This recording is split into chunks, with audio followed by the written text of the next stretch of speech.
घरोघरी मातीच्या चुली या मालिकेच्या आजच्या भागात आपण बघणार आहोत की आता जानकीने ऐश्वर्या आणि आज्येला रंगे हात पकडलेलं असतं तेव्हा मात्र तिच्या सरळ सरळ उघड येतं की ह्या दोघींनीच केलेलं आहे आणि तीच पावडर ह्यांच्या अंगावर पडलेली आहे.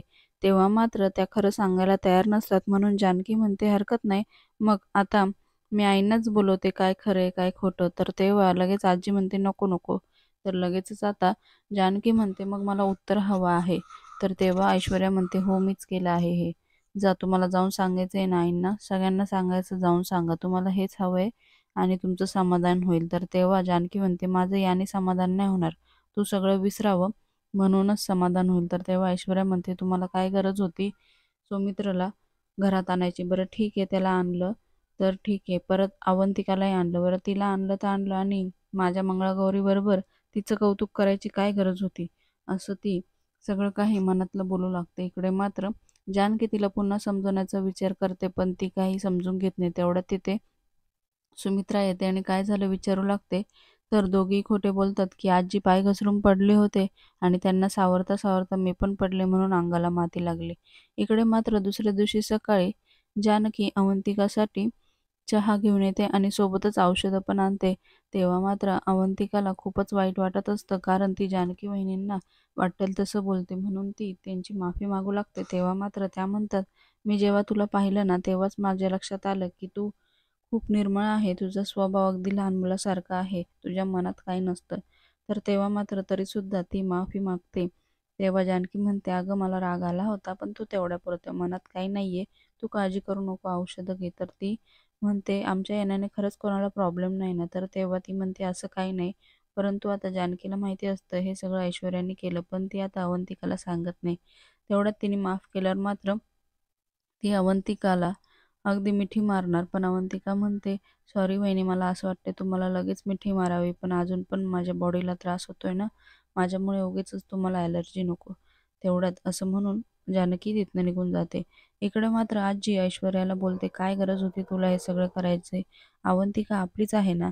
तर तेव्हा मात्र ऐश्वर्या म्हणते, "राहू द्या हो आजी, तुम्ही एक तर काही करत नाही आणि मी केलं की बोलत असतात." तर तेव्हा ती म्हणते, "अगं तसं नाही, मी तुला समजावते. उद्या त्या दोघी एक झाल्या तर तुला एकटीला पाडतील."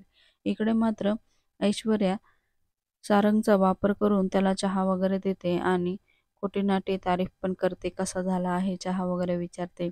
तेव्हा मात्र सारंगसुद्धा तिच्या होला हो करतो आणि चहा छान झाला आहे असं बोलू लागतो.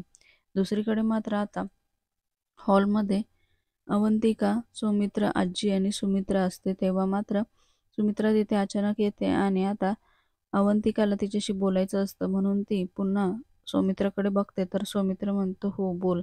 तर तेव्हा सुमित्रा म्हणते, "काय झालं? काय बोलायचं आहे का? गप्प का झालेस?" तेव्हा अवंतिका म्हणते, "माझं खरंच काल चुकलं. मी खूप पॅनिक व्हायला नको."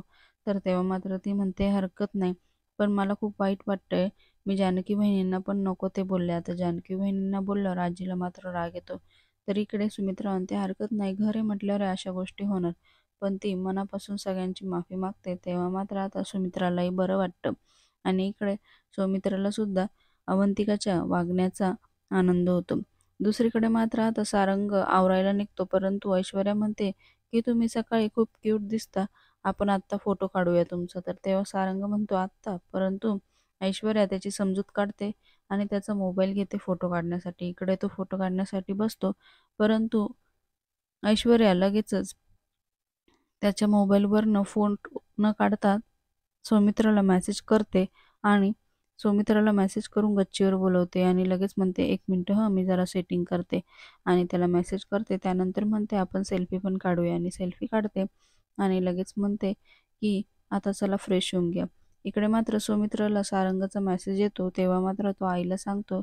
तर त्याची आई म्हणते, "अरे ठीक आहे, तो गेला असेल टेरेसवर, अजून तो चालत नाही ना, मग त्याला खाली यायला जमत नसेल." तर सौमित्र म्हणतो, "ठीक आहे, मी जातो." सौमित्र गच्चीवर जातो आणि इकडे समोर काय त्याला सारंगचा पुतळा दिसतो, त्यामुळे तो घाबरतो आणि लगेचच सारंगचा पुतळा हे कळल्यावर मात्र इकडे समोर बघतो तर तिथे ऐश्वर्या उभी असते आणि ऐश्वर्याला बघून त्याला अजूनच टेन्शन येतं आणि लगेचच ऐश्वर्या पुढील भागात आपण बघणार की आता ऐश्वर्या त्याच्या गालाला हात लावू लागते, त्याच्या जवळ जाण्याचा प्रयत्न करते, परंतु सौमित्र तिला झिडकारतो आणि तेवढ्यातच हे सगळं बघते तिथे जानकी येते आणि काय चाललं आहे इथे असं म्हणून विचारते. आणि आता मात्र सुमित्रालाही टेन्शन येतं. इकडे मात्र अवंतिका विचारते, "काय झालं? कोण होतं टेरेसमध्ये, गच्चीमध्ये कोण होतं?" तर तेव्हा मात्र सुमित्रा काही बोलायच्या आधी ऐश्वर्या म्हणते, "मी होते तिथे." आणि सुमित्राला तिच्याकडे ओढते आणि म्हणते, "बघ कशी दिसते आहे आमची जोडी." तर तेव्हा मात्र तेवढ्यात जानकी तिथे येते आणि ती ऐश्वर्याला हात वगैरे ओढते आणि तिला भानावर आणण्याचा प्रयत्न करते, पण ती काही ऐकत नाही म्हणून जानकी तिच्या कानाखाली वाजवते. मालिकेच्या अशाच अपडेट्ससाठी आपल्या चॅनलला नक्की सबस्क्राईब करा.